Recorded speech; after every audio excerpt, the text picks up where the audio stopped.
Hello and welcome to Monday, day of the moon.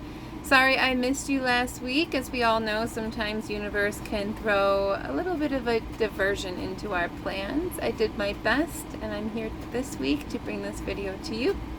So I decided to do an extra special treat this week and use a different oracle deck. Usually I use the Moonology, but this week we are going to use one of my personal favorites, the White Light deck. The White Light deck is actually the only deck I have that was gifted to me, which is supposed to be very powerful. It's one of my favorites, like I said, because it's really all about guidance. Most of the images are of angels. There's a couple spirit animals, but mostly angels in this one. And it's just an opportunity for your highest self and your spirit guides and your angels to give you a bit of uplifting encouragement, some words of light.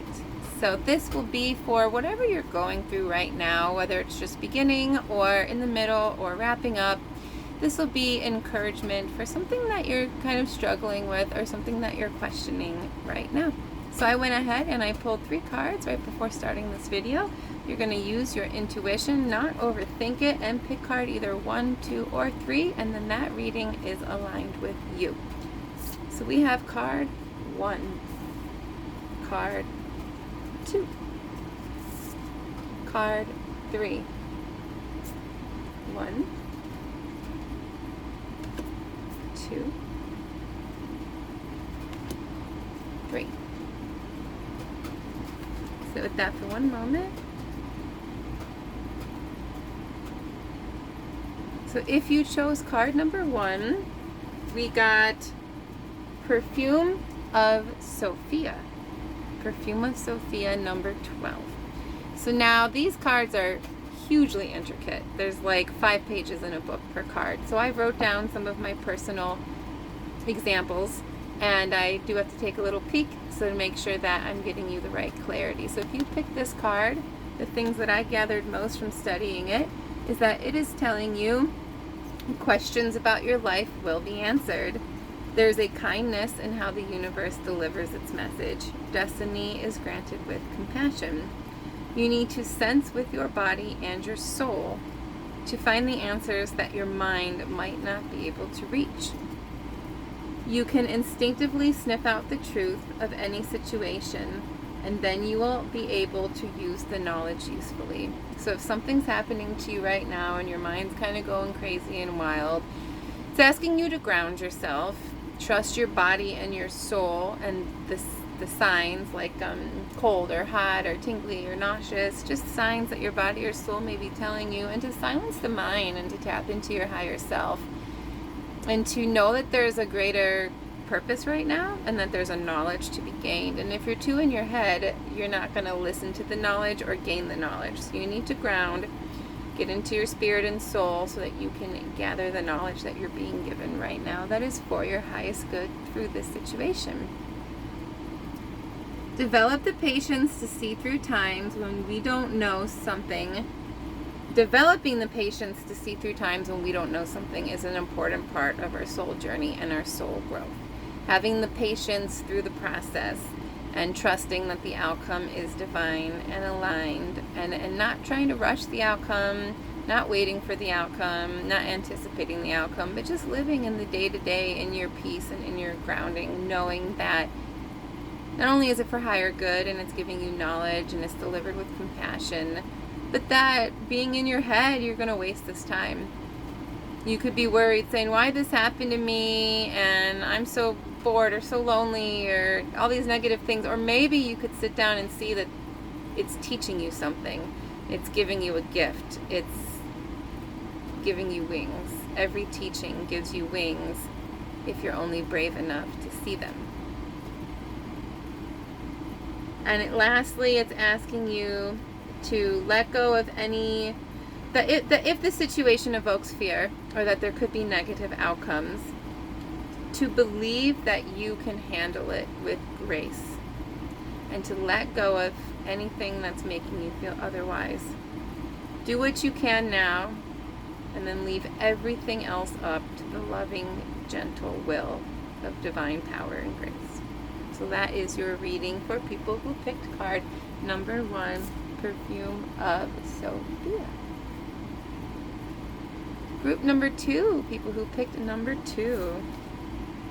We got epsilon modulation. Epsilon modulation. So this card is all about gathering your energies and going within so that you can regenerate. It's letting you know, it's reminding you that you have a lot of goodness in you and a lot of light in you, and to forgive yourself for what you may have done, and to see yourself as a god or a goddess or a beautiful, radiant, spiritual being, and to just know that, yeah, you're a 5D soul living in a 3D world, and sometimes you'll make mistakes, but you're still worthy of love, and you're still worthy of forgiving yourself, and you're still worthy of compassion for yourself. Let go of shaming and blaming. Have patience for the building of something more grand. Let go of the need for instant gratification.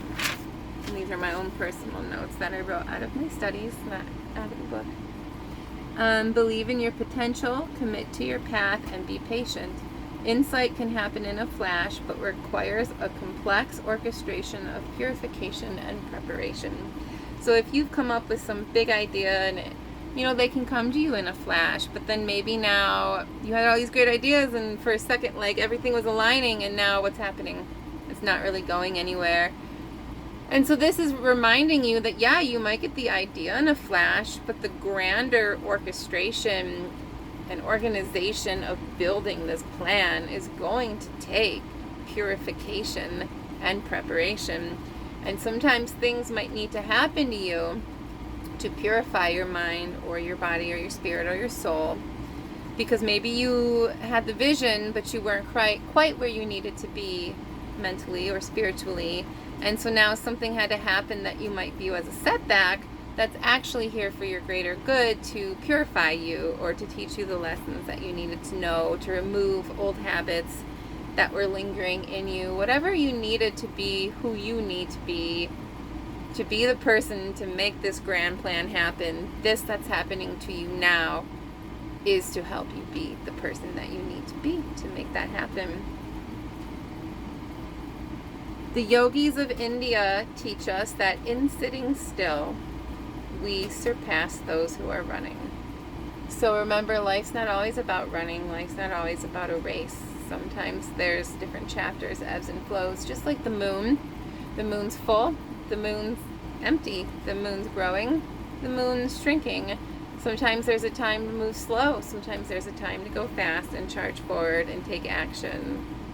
And so just know that if you're in a time of slower movement, that it's a part of the waves, it's a part of nature, it's a part of the moon, and it's a part of you too. So go with that and put faith in the spiritual power of your path. Dedicate yourself to your personal development and seek out those who nurture and protect your heart and spirit.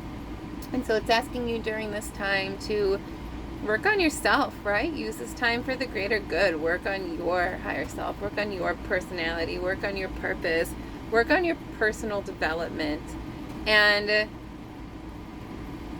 just find those people. Find those people that support you, or dig deep and look and establish who they are. They're probably already there in your life. And right now, other than relaxing and trusting, working on your personal development in this time, go spend some time with your loved ones. It's much needed for you right now. And for people who picked card number 3, you got Shaktipat of Seahorse. Shaktipat of Seahorse. So now, seahorses are actually known as a symbol of protection. They are also signs of outmaneuvering negative forces and bringing grace and peace. The seahorse is a guardian when we are going through challenging times, especially emotionally. The seahorse is all about being naturally calm, being naturally graceful. They tend not to hang out in waters that are flowing too much. They tend to like quiet water. They do not hunt their food. They let their food come to them, and then they just catch it. And they have a relationship with the sea coral It's a interesting word that I was studying, a commensalistic relationship with the seagrass and coral, where they benefit from it without causing it any harm. They might rest on it gently when they're hiding, rest on the coral gently and hide behind the seagrass, and they use it for protection and for stability, but they don't harm it. And so they live in peace, they don't cause harm, and they don't chase after their food. They trust that it will come to them. And so this card is just really, one, showing you the protection of the seahorse, and two, it's asking you to embody the seahorse with its calm and peaceful strength, and the way that it doesn't rush, and the way that it waits. It says, receive what you need without being parasitic. Seek out sources that will support you rather than trying to manipulate or change something or someone else. So if you're trying to make someone support you or make something work for you right now, stop. Find what works for you, what is naturally working for you. Person A might be for person C, and you might be person F looking for person Z, and you're trying to make person A be person Z, but they're not. Your person Z is out there, or your job, or whatever it might be. Don't manipulate people or things to work for you. Let everything be as it is and flow to what is naturally inclined to work with you and to be yours.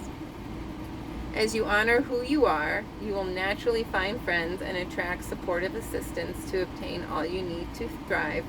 And it warns you also to try not to adapt to social norms and consider what is natural and best for you.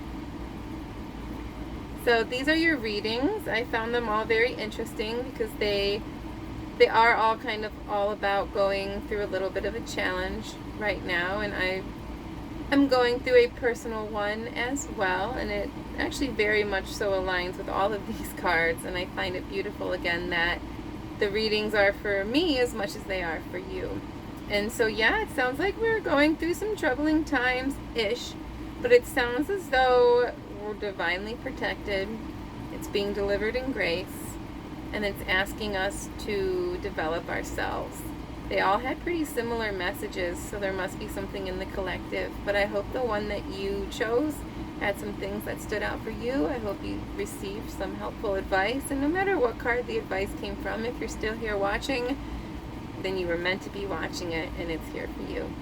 Now, if you'd like to book personal readings, energy healing, or spiritual counseling, my spiritual counseling is not just to get you out of the dirt and on the ground, but to then levitate you up into the air where you're floating.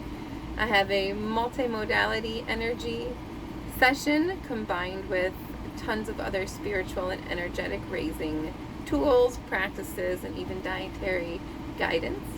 So if you'd like that, go visit me at heal.me/theessenceofmagic. heal.me/theessenceofmagic. Please like this video, subscribe to my channel, share this so other people can receive a little bit of white light for what they're going through as well. Thank you so much for your time. Thank you for your appreciation. Thank you for being you and for being here on this earth with us. Stay magical.